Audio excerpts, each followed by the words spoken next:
കൊല്ലും. ചിന്നുവിനെ എന്തായാലും ഞാൻ കൊല്ലും, അല്ലെങ്കിൽ ഈ ധന്യനെ കൊല്ലും, ആരെങ്കിലും ഒരാളെ കൊല്ലും. ആക്രമിക്കാൻ ഇയാൾ വന്നു കഴിഞ്ഞാൽ അവനെ നേരിടാൻ ഒരു ധൈര്യത്തിന് വേണ്ടിയിട്ട് ഒരു വലിയ വടിയെടുത്ത് അവിടെ വെച്ചിട്ടുണ്ട്. വീട്ടിലോട്ട് കല്ല് വലിച്ചെറിഞ്ഞ് അവൻ്റെ മനസ്സിൽ എന്നെ ഇതേപോലെ ചെയ്യുമെന്നും നേരത്തെ തുടങ്ങി ഇവിടെ വന്ന് വാർത്തപ്പ് തുടങ്ങിയിട്ടുണ്ട്. ഒരുപക്ഷെ ഈ വീട്ടിൽ സംഭവിക്കേണ്ട ഒരു കാര്യം, ഞങ്ങൾക്കൊക്കെ ജനിച്ചപ്പോൾ വീടുണ്ട്, നിങ്ങൾ ഇവിടെ വറക്കാൻ പറ്റൂല എന്ന് പറഞ്ഞ മാനസിക രോഗത്തിൻ്റെ സർട്ടിഫിക്കറ്റ് കാണിച്ച് അവൻ ഇനി പുറത്തിറക്കല്ലേ. അങ്ങനെയുള്ളവരെയാണ് കൂടുതലായിട്ട് അറയിലടയ്ക്കേണ്ടത് ജീവിതകാലം മുഴുവനും. ഞങ്ങളെപ്പോലെ കഴിവില്ലാത്തവർക്ക് വാടകയ്ക്ക് പല നാട്ടിലും പോയി പാർക്കേണ്ടി വരും. 6ാമത്തെ വീടാണ് ഈ കിടപ്പ് രോഗി വാടക ഓർക്കണത്. എനിക്കങ്ങനെ ധൈര്യമില്ല, കാരണം അവൻ ഇത് മേടിച്ചെന്നെ അടിക്കണം എന്നുള്ള ഈ കിടപ്പ് രോഗിക്ക് എന്ത് ചെയ്യാൻ പറ്റും? പിന്നെ നമ്മ സ്വയം സമാധാനിക്കാൻ ഈ വടി പിടിച്ചേക്കണമെന്നുള്ളൂ. ഞാൻ വിചാരിക്കണം ഞങ്ങൾ അവന് കൊല്ലായിരുന്നില്ലേ, ഞങ്ങൾക്ക് വീടുമില്ല, ആരും ഇല്ലാത്തവരാണ്. പോലീസിന് ഇപ്പോഴാണ് ബോധം വീണത്. 3 പേരെ കൊല ചെയ്തതിന് ശേഷം ഒരാളെ നമസ്കാരം. എറണാകുളം ചേന്നമംഗലത്ത് ഒരു വീട് കയറി ആക്രമിച്ച് 3 പേരെ കൊലപ്പെടുത്തുകയും ഒരാളെ ഗുരുതരാവസ്ഥയിൽ ആശുപത്രിയിൽ പ്രവേശിപ്പിക്കുകയും ചെയ്ത സംഭവത്തിലെ പ്രതിയായ ഋതു ജയൻ എത്രത്തോളം ക്രൂരനായിരുന്നു, അല്ലെങ്കിൽ എത്രത്തോളം നാട്ടുകാരൊക്കെ പേടിച്ചിരുന്നു എന്നതിൻ്റെ ഒരു യഥാർത്ഥ ചിത്രം മറുനാടൻ പ്രേക്ഷകർക്ക് മുമ്പിലേക്ക് എത്തിക്കുകയാണ്. ഞാനിപ്പോൾ നിൽക്കുന്നത് ഈ ഋതു ജയൻ്റെ തൊട്ട് അടുത്ത് തന്നെ താമസിക്കുന്ന ജയ എന്ന ചേച്ചിയുടെ വീട്ടിലാണ്. ജയ ചേച്ചിക്ക് പോളിയോ ബാധിച്ച് നടക്കാനൊക്കെ ബുദ്ധിമുട്ടുള്ള ആളാണ്, ഇപ്പോഴും കിടക്കയിൽ തന്നെയാണ്. ഇവനെ പേടിച്ച് തന്നെ തൊട്ടടുത്ത് തന്നെ വലിയൊരു വടിയെടുത്ത് വെച്ചിരിക്കുന്നത് നമുക്ക് ആ ദൃശ്യങ്ങളിൽ കാണാം. അതായത് ഈ ഋതു ജയൻ എപ്പോഴും ഇവരുമായിട്ട് വഴക്കാണ്, ഇവിടെ വന്ന് എപ്പോഴും അക്രമം കാണിക്കും. ഇവരുടെ 18 വയസ്സുള്ള മകനെ ഒക്കെ വലിയ രീതിയിൽ കമ്പിവടിയൊക്കെ ഉപയോഗിച്ച് അടിക്കാനൊക്കെ എത്തിയ സംഭവങ്ങളൊക്കെ ഉണ്ടായിട്ടുണ്ട്, പരാതി നൽകിയിട്ടുണ്ട്. അതുകൊണ്ട് ഏതെങ്കിലും തരത്തിൽ ഒരു ആക്രമിക്കാൻ ഇയാൾ വന്നു കഴിഞ്ഞാൽ അവനെ നേരിടാൻ ഒരു ധൈര്യത്തിന് വേണ്ടിയിട്ട് ഒരു വലിയ വടിയെടുത്ത് അവിടെ വെച്ചിട്ടുണ്ട്. ചേച്ചി വടിയൊന്നും എടുത്ത് കാണിച്ചേ. ഇത് ചേച്ചി എന്തിനു വേണ്ടിയിട്ടാണ് ചേച്ചി ഇത് വെച്ചത്? ഇനി ഇതും പറഞ്ഞു ഉപദ്രവിക്കുവോ? ഇത് ചേച്ചി ധൈര്യത്തിന് വെച്ചിരിക്കുകയാണോ? അതെ ധൈര്യത്തിനാണ്. എത്ര നാളായിട്ട് ഈ വടി കൈ വെച്ചേക്കുന്നു? അവൻ ശല്യത്തിന് ആ കല്ലെറിഞ്ഞ് ശല്യം ചെയ്ത് തുടങ്ങി വെച്ചേക്കണേണ്. അതെന്തായിരുന്നു സംഭവം? വാതിൽമ വന്ന് മുട്ടിയത്. അതെന്തായിരുന്നു സംഭവം എന്ന് പറഞ്ഞു? സംഭവം വെറുതെ വീട്ടിലോട്ട് കല്ല് വലിച്ചെറിഞ്ഞ്. അപ്പോൾ ഞങ്ങൾ എപ്പോഴും വാതിലടച്ചിട്ടുള്ളൂ. പാലിറ്റീവ് നേഴ്സ് പറയാറുണ്ട് വാതിലടച്ചിട്ടാൽ മതി, അവൻ പ്രശ്നക്കാരനാണെന്ന്. വാതിലടച്ചിട്ടേക്കായിരുന്നു. അപ്പോൾ കല്ല് വീടിന് വച്ചേക്കുമ്പോൾ നമ്മൾ വന്ന് നോക്കിയപ്പോൾ ഇവൻ ഉമ്മർത്ത് നിൽക്കുന്നുണ്ട് റോട്ടിൽ. അവൻ്റെ അമ്മയും അടുത്തേല കുത്തുണ്ട്. അപ്പോൾ ഈ കൊച്ചെന്നോട് മെല്ലെ പറഞ്ഞ്, അമ്മേ ഈ പൂച്ച ഇവിടെ ഇരിക്കണ്ടല്ലോ, പിന്നെ എന്തിനാണ് അവ എറിഞ്ഞെന്ന് മെല്ലെ ചോദിച്ചിട്ടുള്ളൂ. അപ്പോൾ അവൻ അപ്പം തന്നെ എൻ്റെ മോനെ തെറി പറഞ്ഞപ്പോൾ ഈ പയ്യൻ ചേട്ടന് ഞാനൊന്നും പറഞ്ഞില്ലല്ലോ, പിന്നെ എന്തിനാണ് എന്നെ തെറി പറയണേ? അപ്പോൾ അവൻ പറഞ്ഞ് നീ എന്നെ തെറി പറഞ്ഞ്. അപ്പോൾ ആ ചേച്ചി അവൻ്റെ അമ്മ പറഞ്ഞ് ഇല്ല കൊച്ചങ്ങനെയൊന്നും പറയൂല എന്ന് പറഞ്ഞ്. കൈരളി ഈ എന്നിട്ട് പിന്നെ ഞാനപ്പോൾ ആ ചേച്ചിനെ വിളിച്ച്, ചേച്ചി ഇങ്ങോട്ട് വന്നേ എന്ന് പറഞ്ഞ് കാര്യം പറയാനുണ്ട്. അപ്പോൾ അവൻ പറഞ്ഞ് പോകാൻ പറ്റില്ല, പൊടി അകത്തെന്ന് പറഞ്ഞ് ആ ചേച്ചിനെ വിളിച്ച്. എന്നിട്ട് പിന്നെ രാത്രി ഞങ്ങൾ അവൻ്റെ അച്ഛനെ വിളിച്ച് പറഞ്ഞ്. അവൻ്റെ അച്ഛൻ 9 മണിയാവൻ വരുമ്പോൾ അവൻ്റെ അമ്മയുടെ അനിയത്തിയുടെ കടയിലാണ് നിൽക്കുന്നത് ചെറായിൽ. അപ്പോൾ അച്ഛനോട് പറഞ്ഞപ്പോൾ അച്ഛൻ പറഞ്ഞ് ഞാൻ വരട്ടേട്ടാ നമുക്ക് സംസാരിക്കാം. അച്ഛനും അമ്മയും കൂടി രാത്രി 9 മണിയായപ്പോൾ ഇവിടെ വന്ന് സംസാരിച്ച് വിളിക്കുകയാണ് അച്ചേട്ടൻ. എന്ത് ചെയ്യാനാണ്? അപ്പോൾ ഞങ്ങൾ ആ ചേച്ചി എനിക്ക് വയ്യാത്തതിന് ഇവിടെ വന്ന് വിവരങ്ങളൊക്കെ ചോദിക്കും. ഇങ്ങനെയുണ്ട് മോളെ, സന്തോഷമായിട്ട് ഇരിക്കട്ടെ എന്നൊക്കെ പറഞ്ഞ് ഇങ്ങനെ നല്ല ഇതിൽ ചെയ്യണേന്. പക്ഷേ അവനെ പേടിക്കണമല്ല എന്ന് പറഞ്ഞിട്ട് പിന്നെ സമീപന രീതി മാറി, അവൻ്റെ ഭാഗമായി ആ ചേച്ചി. പിന്നെ ഇടയ്ക്കിടയ്ക്ക് ഇതേപോലെ തല്ലെടുത്തോണം. ഞാനിപ്പോൾ തീയതിയൊക്കെ പറഞ്ഞില്ലേ. അപ്പോൾ ചേച്ചി ഈ തൊട്ടടുത്ത് അയൽക്കാരാണ് ഇപ്പം കൊല്ലപ്പെട്ടത്. ഇപ്പം വേണുചേട്ടനാണെങ്കിലും ഉഷ ചേച്ചിയാണെങ്കിലും വിനീഷയാണെങ്കിലും ഇവരെന്തെങ്കിലും തരത്തിൽ ചേച്ചിയോട് പറഞ്ഞിരുന്നോ ഇവൻ്റെ ഭീഷണി ഉണ്ടെന്ന്? പറയും, ആ ചേച്ചി പറയും. അവൻ ഞങ്ങളെ കൊല്ലുമെന്നാണ് മോളെ പറയണത്. ചേച്ചിയായിട്ട് ഞാൻ നല്ല കൂട്ടാണ്. ഞാനപ്പോൾ ഈ 2-3 ദിവസം എത്തുമ്പോഴാണ് അവിടെ കസേര ഇട്ടിരുന്നാണ് ഞാൻ അലക്കണതൊക്കെ ഞാൻ തന്നെയാണ്. പക്ഷേ കസേരയിൽ ഇരുന്നാണ് അലക്കണത്. അപ്പോൾ ആ ചേച്ചി മതിലിൻ്റെ അടുത്ത് വന്ന് കല്ലിട്ട് താഴെ പൊക്കത്തിൽ വെച്ചിട്ടുണ്ട്. എന്നെ കാണുമ്പോൾ ആ ചേച്ചി വന്ന് മോളെ ഈ ഇന്ന പോലെയാണ് കാര്യങ്ങൾ എന്നൊക്കെ പറയും. അപ്പോൾ ഈ ബുധനാഴ്ച എന്നെ അവിടെ ഒരു നെല്ല് കണ്ടപ്പോഴും കൂടി ആ ചേച്ചി ഓടി മതിലിൻ്റെ മുകളിൽ കയറി. അപ്പോൾ മോളെ ഞാൻ വരാട്ടാ, കുറച്ച് ദിവസമായപ്പോൾ കണ്ടിട്ട് ഉത്സവമൊക്കെ ആയിട്ട് ഇങ്ങനെ നടക്കണില്ല, ഞാൻ വരാട്ടാ പറയാം. പക്ഷേ അത് സാറിലെ ചേച്ചി വന്നോ? ഞാൻ ആൽബം ഇളയ മോക്കടെ കല്യാണത്തിൻ്റെ ആൽബം കൊണ്ട് കാണിച്ചു തരാമെന്നും പറയുന്നുണ്ട്. ചേച്ചി നീ അതിൽ കൂടെ വാട്ടാന്നും പറഞ്ഞ് ഇതിൽ കൂടെ വന്ന് ഇവിടെ ഇരുന്ന് വർത്താനം പറയും ഇടയ്ക്കൊക്കെ 1-2 ആഴ്ചയൊക്കെ കൂടുമ്പോൾ.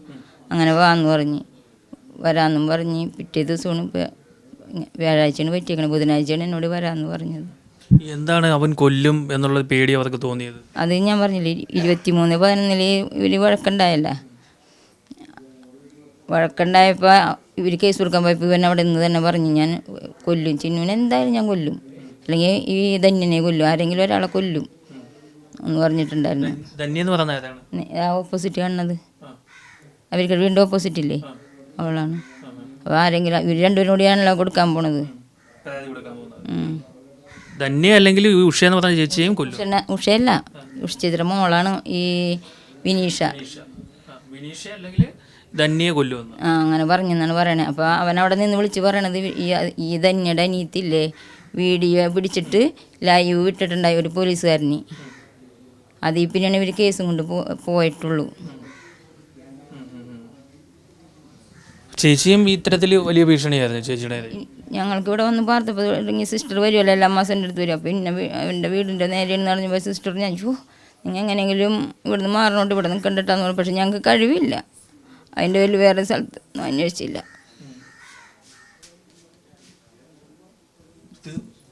ഒരുപക്ഷെ ഈ വീട്ടിൽ സംഭവിക്കേണ്ട ഒരു കാര്യം ഞങ്ങൾക്കൊക്കെ ജനിച്ചപ്പോൾ വീടുണ്ട്, നിങ്ങൾ ഇവിടെ വറക്കാൻ പറ്റില്ല എന്ന് വാടകയ്ക്ക് നിങ്ങൾ ഇവിടെ ഒന്ന് അവനും ഈ അയൽക്കാരും ഒക്കെ പറയണത് ഈ പഴയൊരു പുതിയൊരാണ് പ്രശ്നക്കാരെന്നാണ്. ഒരാളും അങ്ങാട് ചെയ്യുന്നത് തല്ലുപിടിക്കണ വിഷയമില്ല. അവൻ്റെ ഒരിക്കലും വീട്ടിൻ്റെ അകത്തുള്ള ജീവിതമാണ്. അപ്പോൾ സിസ്റ്റർ എന്നോട് പറയുമ്പോൾ വാതിലാണ് തുറക്കരുത്, വാതിൽ തുറക്കരുത്. അപ്പം ഞാൻ വാതിൽ തുറക്കലില്ല. ഞങ്ങൾക്ക് അവനെ ഭയമായിട്ടാണ് ജീവിച്ചത്. പക്ഷേ നമ്മളോട് എതിരിടാൻ വന്നപ്പോൾ നമ്മൊരു ശക്തി ആർജിച്ച് നിൽക്കണമെന്നുള്ളൂ. ചേച്ചി ഒറ്റയ്ക്കുള്ള സമയത്ത് ഈ വടിയാണ് ധൈര്യം. എൻ്റെ മോനാണ് ഈ ഒന്നിനും പോകാണ്ട് നിൽക്കണം, +2 തട്ടിട്ട് ഒന്നിനും പോയിട്ടില്ല. അവൻ്റെ മനസ്സിൽ എന്നെ ഇതേപോലെ ചെയ്യുമെന്നും നേരത്തെ തുടങ്ങി ഇവിടെ വന്ന് വാർത്തപ്പോൾ തുടങ്ങിയിട്ട് ഭയമാണ് അവൻ്റെ മനസ്സിൽ. ഇന്നിത് കണ്ടപ്പോൾ അല്ല, നേരത്തെ ഞാൻ എന്നെ ചെയ്യുമെന്നുള്ളതാണ്. അതിൻ്റെ പേരിൽ അവൻ എവിടെയും പുറത്തോട്ട് ഇറങ്ങില്ല. ഇന്നലെ അവിടെ ഇത് കണ്ടപ്പോൾ ഈ കൊച്ചിയർക്കൻ ഇങ്ങനെ വെപ്രാളപ്പെടുകയാണ്. ഇതെടുത്ത് അവനെ, പക്ഷെ ഞാൻ പറഞ്ഞു വേണ്ട മോനെ എനിക്ക് പേടിയാണെന്ന് പറഞ്ഞു. ഞങ്ങൾ അതേപോലെ കഴിയണല്ലേ. സർക്കാരിനോടൊക്കെ പറഞ്ഞു മാനസിക രോഗത്തിൻ്റെ സർട്ടിഫിക്കറ്റ് കാണിച്ച് അവൻ ഇനി പുറത്തിറക്കല്ലേ. അങ്ങനെയുള്ളവരെയാണ് കൂടുതലായിട്ട് അറയിലടയ്ക്കേണ്ടത് ജീവിതകാലം മുഴുവനും. ഞങ്ങളെപ്പോലെ കഴിവില്ലാത്തവർക്ക് വാടകയ്ക്ക് പല നാട്ടിലും പോയി പാർക്കേണ്ടി വരും. 6ാമത്തെ വീടാണ് ഈ കടുപ്പുരുവാക്കി വാടകയ്ക്ക് ഓർക്കണത്. 15 വർഷമാകാൻ പോണു. ഞങ്ങൾ 3 സെൻറ്റ് സ്ഥലം മേടിച്ചിട്ടുണ്ട്. എങ്ങനെയെങ്കിലും അതിലൊരു വീട് വെക്കാൻ ലൈഫ് പൈസ തരാമെന്ന് പറഞ്ഞിട്ട് 4 ലക്ഷം. പക്ഷെ അതുകൊണ്ട് കൂട്ടിച്ചേർക്കാനുള്ള കഴിവ് ഞങ്ങൾക്ക് പൈസ കൂട്ടിച്ചേർക്കണമല്ലോ, 2 ലക്ഷം 3 ലക്ഷം വേണം, അതിനുള്ള കഴിവില്ല. ഇന്നലെ ഇപ്പോൾ സിസ്റ്റർ പറഞ്ഞേക്കണേ ഇവിടുന്ന് മാറുന്നു ഞങ്ങൾക്ക്. പക്ഷേ ഇതിപ്പോൾ ഞങ്ങൾ പണയത്തിൻ്റെ അടുത്തേക്കണേ. പുള്ളി ഒരാൾ പണിക്ക് പോയി കൊണ്ടുവന്നിട്ട് വേണം. 1.5 അമ്പലത്തിലാണ് പണി, കാളിവാങ്ങര അമ്പലത്തിൽ. ഈ സർക്കാരിൽ നിന്ന് 2 ലക്ഷം രൂപ കിട്ടിയിട്ടാണ് ഇപ്പോൾ ഞങ്ങൾ 3 സെൻറ്റ് സ്ഥലം മേടിച്ചിട്ടുണ്ട്. അപ്പോൾ അത് കടവുമൊക്കെ ഉണ്ട്. ഞങ്ങൾക്ക് ലൈഫിൽ വീട് വെക്കാനായിട്ട് അവർ 4 ലക്ഷം തരാമെന്ന് പറഞ്ഞു. പക്ഷെ പൈസ കൂട്ടി ചേർക്കാനില്ല എന്നിട്ടാണ് ഇപ്പോൾ ഞങ്ങൾ വലിയ ഇറങ്ങാത്തത്. വലിയ ഒരു സങ്കടത്തിൽ തന്നെയാണ് ജയചേച്ചി ഉള്ളത്.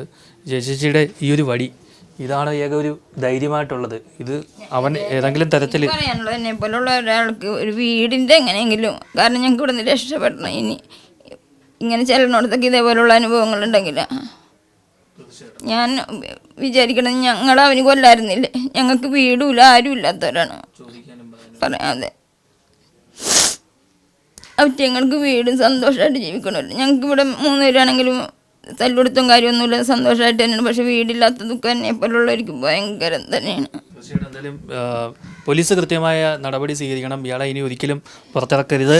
കൂടാതെ ഇവിടുത്തെ പഞ്ചായത്ത് അധികൃതർ ഈ ഒരു ജയചേച്ചിയുടെ ആ ഒരു വിഷമം കൂടി മനസ്സിലാക്കണം. ഇവർക്ക് എത്രയും വേഗം ഒരു വീട് വെക്കുവാനുള്ള സഹായങ്ങളൊക്കെ കിട്ടുകയും വേണം. ഈ ഒരു വടിയാണ് ഇവരെ ഇത്രയും നാളും ധൈര്യത്തോടെ ജീവിക്കാൻ പ്രേരിപ്പിച്ചത്. എന്തായാലും കാരണം ഈ കല്ലെറിഞ്ഞപ്പോൾ തുടങ്ങിയാണ് ഞങ്ങൾ. അത് ഈ കല്ലെറിഞ്ഞ് പിറ്റേ ദിവസം തന്നെ വാതിലും വന്ന് രാത്രി പാതിരാക്ക് അടിക്കുകയാണ്. അപ്പോൾ ഇവർ 2 അച്ഛനും മോനോട് ഇറങ്ങി നോക്കി. അപ്പോൾ ഇവൻ അവിടെ ആയിട്ട് നിൽക്കണ്ടായി. പിറ്റേ ദിവസം കാലത്ത് 8 മണിക്ക് അവൻ അവിടെയും വരും വടിയും കൊണ്ട് വന്ന് നിൽക്കണ്ടായിരുന്നു. അപ്പോൾ ഞങ്ങൾക്ക് മനസ്സിലായി അപ്പോൾ ഇവൻ തന്നെയാണ് വടിയും കൊണ്ട് വന്നു. പിന്നെ അച്ഛനും പുറത്തോട്ട് പോയി കഴിഞ്ഞപ്പോഴാണ് ഇവൻ ഈ കൊച്ചൻ ഇവിടുന്ന് ഗെയിം കളിക്കണ്ടായി. വിളിച്ച് ഇറക്കിക്കൊണ്ടാണ്. ശരിക്കും അവനെ തല്ലാനായിട്ടാണ് വന്നിരിക്കണം. എന്നിട്ട് ഇവനെ കണ്ടപ്പോൾ പൂച്ചനെയാക്കി. അന്ന് മുതലല്ല, കല്ലെറിഞ്ഞപ്പോൾ തുടങ്ങി അവൻ ഭീഷണിപ്പെടുത്തണ്ടല്ലോ ഞങ്ങൾ. ആദ്യമായിട്ട് വഴക്ക് അവൻ കല്ല് വലിച്ചെറിഞ്ഞ് വഴക്കിട്ടത് 16/5/24 ആ അന്ന് പരാതി കൊടുത്തില്ല. പിന്നെ 7-ാം തീയതിയാണ് പരാതി കൊടുത്തത്. അവൻ മുട്ടുമടിയൊക്കെ ആയിട്ട് വന്ന് ശല്യം ചെയ്തത്. മുട്ടുമടിയായിട്ട് ശല്യം ചെയ്തത് 7/6/24 10-ാം തീയതി വിളിപ്പിച്ച് സംസാരിച്ച്. അപ്പോൾ അവനോട് പറഞ്ഞത് ഇനിയും ഇതേപോലെ പരാതി ഉണ്ടെങ്കിൽ അപ്പോൾ ഗേറ്റ് തല്ലിപ്പൊളിച്ചാരൊക്കെ പറഞ്ഞിട്ടുണ്ടായി ഞങ്ങൾ. അപ്പം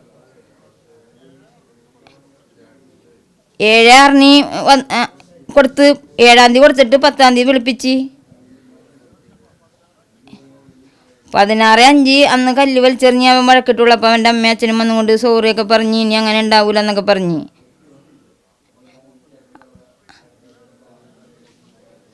7-ാം തീയതി 7/6/24 ഞങ്ങൾ പരാതി കൊടുത്തത്. അവർ വന്ന് ഞങ്ങൾ ഒരു പരാതി കൊടുത്തിട്ടുള്ളൂ. പിന്നെ സെപ്റ്റംബറിൽ ഈ ഓണം കഴിഞ്ഞില്ലേ, ഓണം കഴിഞ്ഞ പിന്നെ അവൻ ഇതേപോലെ കല്ല് വലിച്ചെറിഞ്ഞ്. അപ്പോൾ സാർ അന്ന് പറഞ്ഞിട്ടുണ്ടായി ഞങ്ങളോട് നേരിട്ട് വിളിച്ച് പറഞ്ഞാൽ മതി, ഇനി വരണ്ടെന്ന് പറഞ്ഞിട്ടുണ്ടായിരുന്നു.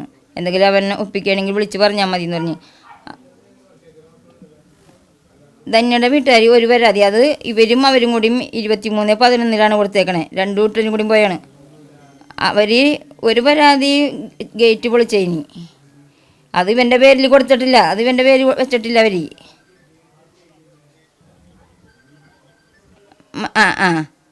പിന്നെ 23 ഓപ്പോസിറ്റുള്ളവർ കൊടുത്തത് 23/11/24 ഇവർ 2 വീട്ടിനും കൂടി പോയാണ് കൊടുത്തത്. 2ആയിട്ട് തന്നെ കൊടുത്ത്. അവരും ഒരു പരാതി ഇവരും ഒരു പരാതി, രണ്ടും ഒരു ദിവസം തന്നെയാണ് കൊടുത്തത്.